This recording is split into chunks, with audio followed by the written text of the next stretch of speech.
Let's talk about digital IDs. What are they?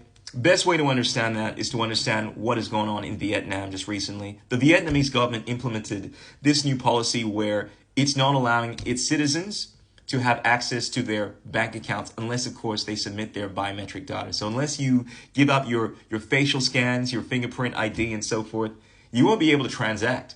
And they shut down 86 plus million bank accounts because of this, because these bank accounts were inactive or non-compliant. So essentially now, unless you are compliant, you can't transact. I think you can't transact more than 10 million dong, which is about 350 Australian dollars. And I'm not telling you my medical information. I don't want you to know if I have a dong or not in order to transact. That's ridiculous, right?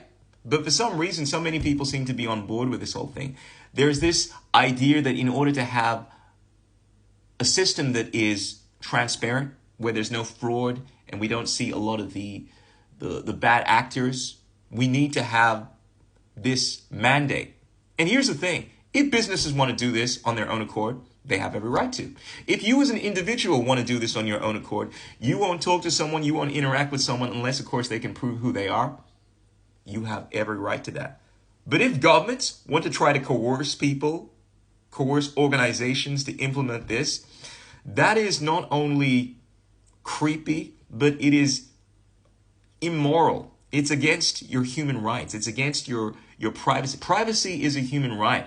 And don't be making this argument that your safety is a human right. This ghost story that in order to achieve this goal where everyone is happy, there's no fraud, that's somehow a human right. That's a goal. It's not in the same category as a human right. Human rights deal with the now. You don't have a right to be violated. You don't have the right to have your privacy taken away by force through coercion. That's not how this shit works.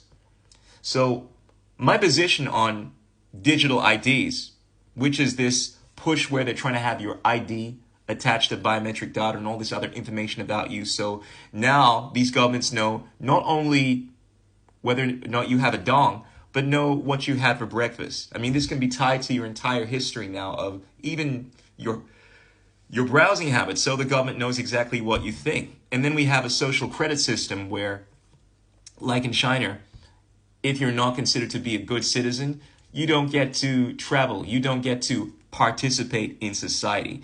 And you know what? The government doesn't get to decide whether or not I get to participate in society.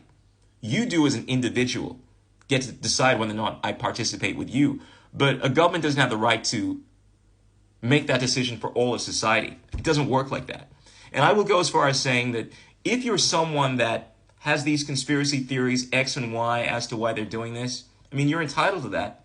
I mean, I think it's clear evidence to see that this thing has been pushed over the last few years. We saw this done with the vaccination status. We've seen this done in other forms where there is this concerted effort by governments to make digital IDs a thing. We're now seeing these digital currencies, CBDCs, that are being implemented now.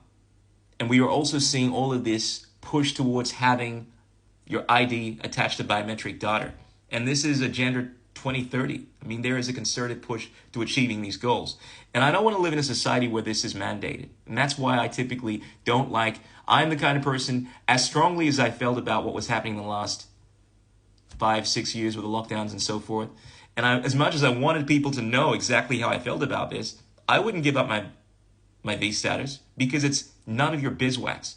In the same way, I don't want people to know exactly what my medical data is, whether I have a dong or not, because it's none of your business. And I don't believe in being coerced to do anything. You will not make me comply with something by force. You can convince me with reason and logic, and I will make the decision as to whether or not I want to comply, but you can't force me to do that. And when a government wants to use force in order to achieve its ends, even though it's through some subtle thing like coercion, it's never a just thing. And you're always on the wrong side of history if you advocate for that.